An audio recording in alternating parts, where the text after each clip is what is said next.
Hi viewers, welcome to our channel. ప్రస్తుతం మనతో పాటు భరద్వాజ్ గారు సీనియర్ జర్నలిస్ట్ ఉన్నారు. వారితో ఒకసారి మాట్లాడదాం. సార్ నమస్కారం. సార్ నమస్తే. సార్ ప్రముఖ టాలీవుడ్ లిరిక్ రైటర్ కులశేఖర్ గారు ఇవాళ కొన్ని హెల్త్ ఇష్యూస్ వల్ల చనిపోవడం జరిగింది సార్. మరి ఈ నేపథ్యంలో ఆయన సినీ ప్రస్థానం గురించి మీ మాటల్లో సార్. ఇతను చిత్రం సినిమాతో లిరిక్ రైటర్ గా ఎంట్రీ ఇచ్చాడు ఇండస్ట్రీకి. అయితే దీనికంటే ముందు ఈయన వైజాగ్ నుంచి మొదలైంది ఈయన ప్రయాణం. వైజాగ్ చైతన్య భారతిలో చదివేవాడు ఈయన. చదువుకునే రోజుల్లో సిరివెన్నెల సినిమా రిలీజ్ అయ్యి ఆ పాటలు బాగా జనాలకి నోళ్లలో నానుతున్నటువంటి రోజుల్లో అందులో ఒక పాటలో సిరివెన్నెల సీతారామ శాస్త్రి గారు ఒక వాక్యం రాశాడు. నిజానికి అది సీతారామ శాస్త్రి గారి మొదటి సినిమా అనుకుంటారు కానీ అది మూడో సినిమా ఆయనకి. అందులో ప్రాగ్దిశ వేణియ పైన దినకర మయూఖ తంత్రుల అని ఒక లైన్ ఉంటుంది.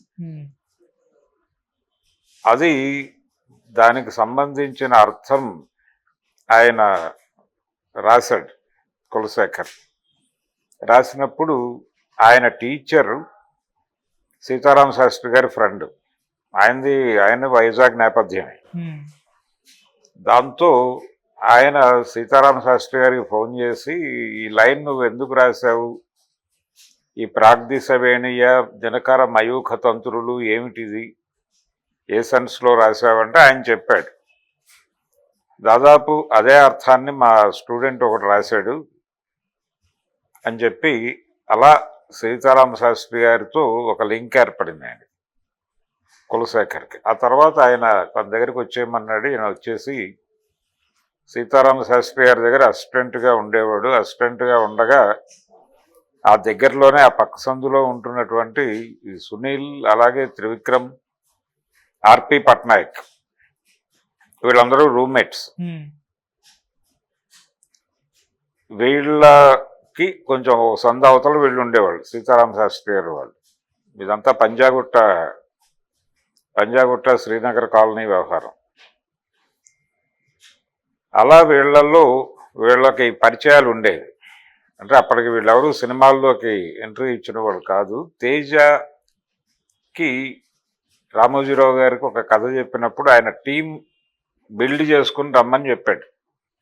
చిత్రం ఇది చెప్పినప్పుడు ఆ టీంని బిల్డ్ చేసుకుని రమ్మన్నప్పుడు ఆయన ఆర్పిని అలాగే ఈ కులశేఖర్ని తేజకి పరిచయం చేసిన వాడు ఆర్పి పట్నాయక్ పరిచయం చేశాడు. వీళ్ళందరినీ తీసుకుని వెళ్ళాడు ఆయన. అయితే ఇతను ఆల్రెడీ ఈటీవీలో పనిచేశాడు కులశేఖర్. జర్నలిస్ట్ అతను. ముందు జర్నలిస్టు, తర్వాత లిరిసిస్టు. అలా మొదలైంది ఆయన ప్రయాణం. సో అదే ఛానల్లో పనిచేయటం చేత అదే బ్యానర్లో వచ్చినటువంటి ఉషా కిరణ్ మూవీస్లో వచ్చిన సినిమాతో ఆయన లిరిసిస్ట్గా మొత్తం అన్ని పాటలు తనే రాశాడు. అతను రాసిన పాటలకి ఒక మంచి గుర్తింపు వచ్చింది, జనాలు పాడుకున్నారు. అందులో ఒక పాటని ఆ ట్యూన్ చేసిన పద్ధతి, సాహిత్యాన్ని రెండింటినీ కలిపి కేవి మహాదేవన్ గారు మెచ్చుకున్నారు. అది మెడ్రాస్లో రికార్డింగ్ జరిగింది. మెడ్రాస్లో రికార్డింగ్ జరిగినప్పుడు మహాదేవన్ గారు విని, బాగుంది పాట, బాగా రాశావు అని ఆయన ఆశీర్వదించడం అనేది కులశేఖర్ జీవితంలో మర్చిపోలేని సంఘటన. అలా ఆయన లిరిసిస్ట్గా తేజ కాంపౌండ్లో ప్రయాణం మొదలై చిత్రము, నువ్వు నేను, ఈ సినిమాల్లో. అలాగే ఆయన రామాయణాన్ని జనవాడుక పదాలలో రామాయణాన్ని ఒక 20 పేజీల్లో రాసేసి దాన్ని గానం చేసేవాడు, పాడేవాడు కూడా. అంటే జనరల్గా చాలామంది లిరిసిస్టులకి పాడే అలవాటు ఉంటుంది. తాళం మీద, పాట మీద ఒక కమాండ్ ఉన్నవాడే రాయగలుగుతాడు. అందుకని చాలామంది రైటర్సు, సింగర్స్ కూడా కొంతమంది ఓపెన్గా ప్రపంచానికి తెలుస్తారు, కొంతమంది తెలియరు. నారాయణ రెడ్డి గారు గజల్స్ పాడాడు. అలాగే ఆరుద్ర గారు, వేటూరు సుందరరామూర్తి గారు, వీళ్ళు కూడా కవిత్వం చాలా ధారాళంగా చదివేవారు. సీతారామ శాస్త్రి గారు కళ్ళు అనే సినిమాలో తెల్లారిండి లెగండోయ్ అని ఒక పాట పాడాడు ఆయన, ఎస్పి బాలసుబ్రహ్మణ్యం గారి మ్యూజిక్ డైరెక్షన్లో. అలా చాలా సందర్భాల్లో చాలామంది కవులు గళం విప్పి పాడిన సందర్భాలు ఉన్నాయి. ఉమ్, ఇలా కులశేఖర్కి కూడా పాడే లక్షణం ఉంది. ఓకే. ఆయన పాడేవాడు, ఈ రామాయణాన్ని గానం చేసేవాడు ఆయన. ఈ రామాయణ గానం విని ఆయన కోరాడు తేజ చిత్రం సినిమాలో. ఈ కుక్క తప్పిపోయింది, కుక్క కనిపించట్లేదు, నాకు కుక్క కావాలి అని పిల్లవాడు ఏడుస్తూ ఉండగా ఆ పిల్లవాడి మనసు డైవర్ట్ చేయడం కోసం రకరకాల టాపిక్స్ మీద పాట నడుస్తుంది. ఇలా కావాలి నాకు ఇదే లైన్స్లో, ఇప్పుడు మీరు రామాయణాన్ని పాడిన పద్ధతిలో కావాలి అంటే చాలా రాసి ఇచ్చాడు ఆయన. ఇలా వైజాగ్ నుంచి మొదలై హైదరాబాద్లో లిరిసిస్ట్గా చాలా పాపులారిటీ వచ్చింది ఆయనకి. అయితే సైకలాజికల్గా ఆయనలో చాలా కొన్ని ఇబ్బందికరమైనటువంటి అంశాలు ఉండేవి. ఉమ్, అంటే ఆయనకి ఊరికనే కోపం వస్తుంది, కొంచెం ఒక డిజార్డర్ ఉండేది ఆయనకి. అంటే దాన్ని పర్వర్షన్ అంటారా మరొకటి అంటారా అనేది పక్కన పెట్టేస్తే, దాంతో ఆయన కొంచెం తన సన్నిహితులను కూడా ఇబ్బంది పెట్టేవాడు. ఇబ్బంది పెట్టడం అంటే అనవసరంగా వాళ్ళ మీద కోప్పడటం, వాళ్ళు తనకు శత్రువులు అనుకోవడం, దూరం పెట్టేయటం, గ్యాప్ ఇచ్చేయటం, ఇలాంటివన్నీ చేసేవాడు ఆయన. అలా కెరియర్ ముందుకి నడవాల్సింది పోయి, అంటే చక్కటి సక్సెస్ వచ్చి అందరూ మెచ్చుకున్నటువంటి సమయంలో కెరియర్ని నడిపే ప్రయత్నం కన్నా కూడా దాన్ని డిస్టర్బ్ చేసుకునే దిశగా ఆయన ఆలోచనలు ఆచరణ నడిచి కొంత డిస్టర్బ్ అయ్యాడు ఆయన. ఈ ప్రాసెస్లోనే ఆయనకు వివాహం అయింది. తర్వాత ఆయన పిల్లలు, ఆయన వైఫ్, వాళ్ళతో కూడా కుటుంబంతో సఖ్యంగా లేడు ఆయన, బయటకు వచ్చేసాడు.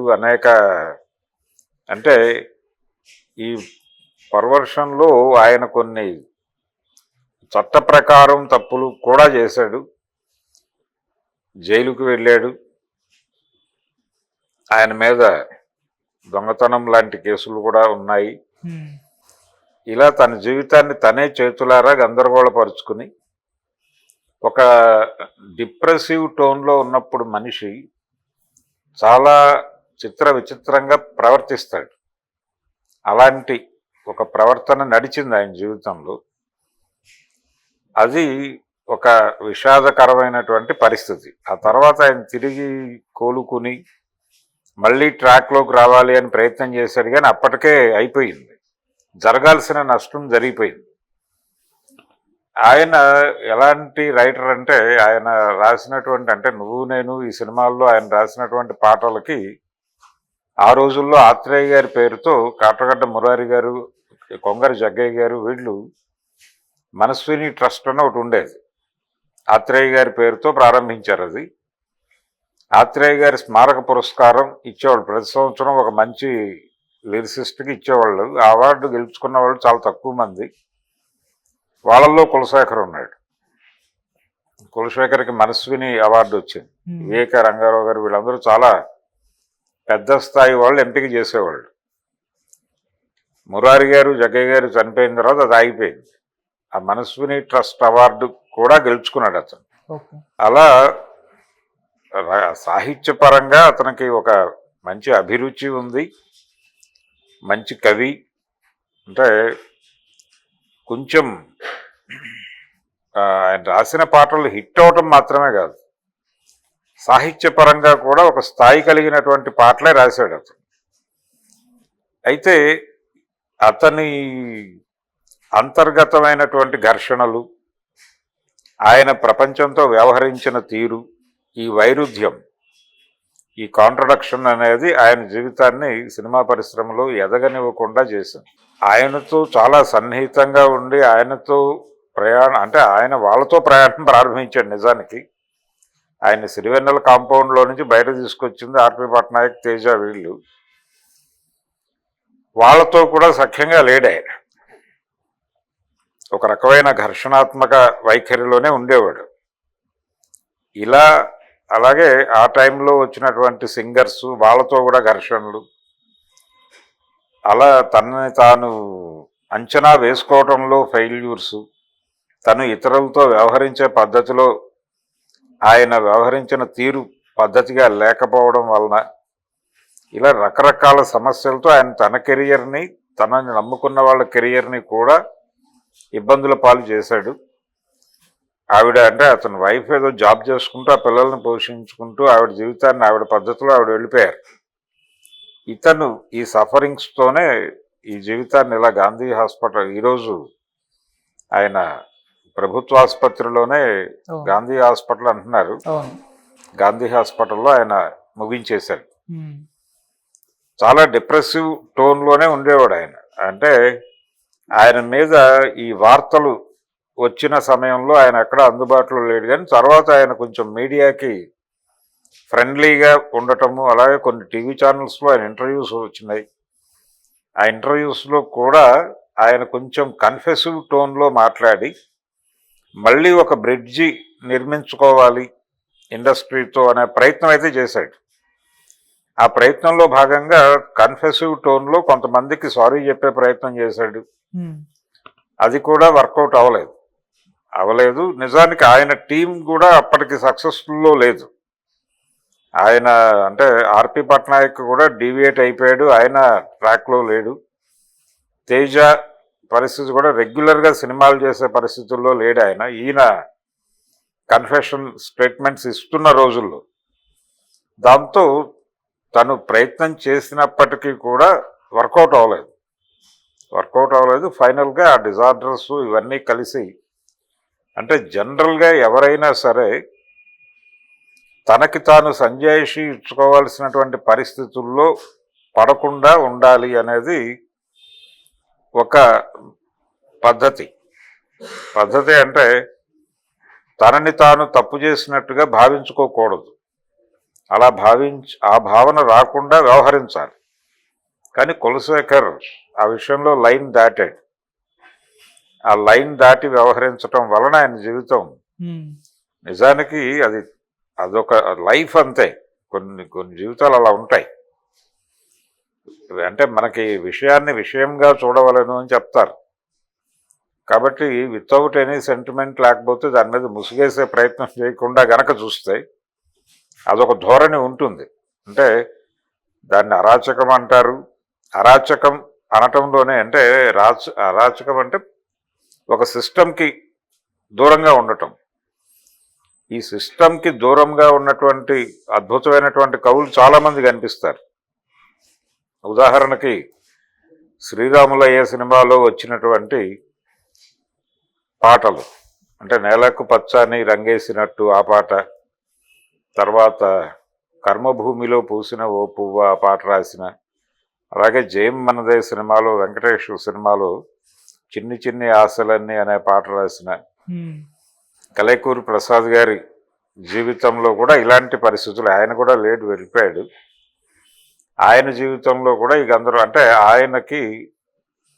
ఆయన తన్ని తాను మరణానికి చేరువుగా తీసుకెళ్లటం కోసం తన్ని తాను శిక్షించుకుంటూ వెళ్ళాడు. అదొక విచిత్రమైన ప్రకృతి ప్రసాద్ది. ఇవి కొన్ని జీవితాలు, కొన్ని నమూనాలు అంతే. అలా కులశేఖర్ కూడా తన్ని తాను సఫర్ చేసుకుంటూ వెళ్ళాడు. ఓకే. అంటే ఒక రకంగా మృత్యువుకి ఎదురు ప్రయాణం చేశాడు. ఆ ప్రయాణంలో ఆయన ఫైనల్గా ఈరోజు కంక్లూడ్ చేశాడు జీవితాన్ని. Okay sir. Positive or negative ప్రతి మనిషిలోనూ ఉంటుంది, కాకపోతే ఒక డిస్కసివ్ పాయింట్గా మారకూడదు. మారాడు ఆయన. ఆ మారటం అనే దాన్ని కూడా తాను అదే టోన్లో మాట్లాడి ఉంటే బాగుండేది. కానీ కన్ఫెస్ అవ్వటం ఇలా కొంత అంటే తనని తాను తిరిగి ప్రపంచంతో అనుసంధానం చేసుకోవాలనే ఒక ప్రయత్నం చేశాడు. అది వర్కౌట్ అయితే ఇంకోలా ఉండేది. అది వర్కౌట్ అవ్వలేదు. ఒకవైపు చేజారిపోయినటువంటి జీవితము, తిరిగి అందుకోలేని పరిస్థితులు, ఇవన్నీ కూడా ఆయన ఎంత వెనక్కి రావాలనుకున్నా కానీ రాలేని పరిస్థితుల్లోకి నెట్టేశాయి. ఇది ఫైనల్గా ఆయన ఒంటరితనము ఇవన్నీ కలిసి అలా ఒక షల్లో ఉండిపోయినట్టుగా అయిపోయి, చీకటిలో నా గుహలో అంటాడు శ్రీశ్రీ గారు, అలాగా ఆ చీకటిలో నా గుహలో అన్నట్టుగా ఉండిపోయి ఫైనల్గా ఆయన ఇలా నిష్క్రమించాడు జీవిత రంగం నుంచి. ఇది బాధాకరమే. చాలామంది కవుల జీవితాల్లో ఈ గందరగోళాలు ఉంటాయి. సాహిత్య జీవుల్లో పర్టికులర్గా వాళ్ళు అంటే జీవితానికి, ఆచరణకి, ఆలోచనలకి ఊహలకి మధ్య ఒక కనెక్టివిటీ మిస్ అవ్వటం వలన ఇలాంటివి జరుగుతాయి. అలాంటి ఆ కనెక్టివిటీ మిస్ అయి పూర్తి పాతాళానికి జారిపోయిన వాళ్ళు చాలామంది ఉన్నారు. వాళ్ళల్లో కులశేఖర్ ఒకడు. ఆయన జారిపోయాడని అనుకోనక్కర్లేదు, ప్రపంచానికి అది కొంచెం జారిపోయిన పాత్రలా కనిపిస్తుంది, కానీ అదొక ధోరణి. ఓకే. ఆ ధోరణిని కూడా యాక్సెప్ట్ చేయాలి ప్రపంచం. ప్రసాద్ గారిని ఎలాగైతే యాక్సెప్ట్ చేసిందో ప్రపంచం, అలాగే ఈయన్ని కూడా యాక్సెప్ట్ చేయాల్సిన అవసరం ఉంది. Okay sir. ఆయన సాహిత్యం బతికే ఉంటుంది, ఆయన పాటలు ఇప్పటికీ పాడేవాళ్ళు ఉన్నారు ప్రోగ్రామ్స్లో. ఆయన అంటే ఊహల పల్లకీలో అని ఒక పాట చాలా పెద్ద హిట్ సాంగ్ అయింది. ఆ పాటే మహాదేవన్ గారు మెచ్చుకుంది. అందులో ఆయన వాడినటువంటి పదాలు అవన్నీ ఆయన మెచ్చుకున్నాడు ఆ రోజున ప్రసాద్ స్టూడియోస్లో. అలా చాలామంది ఆశీర్వాదం ఉంది ఆయనకి, అయినప్పటికీ అలా వెళ్ళిపోయింది జీవితం. ఆయనతో ట్రావెల్ అయినటువంటి ఆయన మిత్రులు ఉన్నారు ఇంకా. ఆయన్ని దగ్గరగా చూసినటువంటి ఆర్పి పట్నాయక్ ఉన్నాడు, అలాగే తేజ ఉన్నాడు.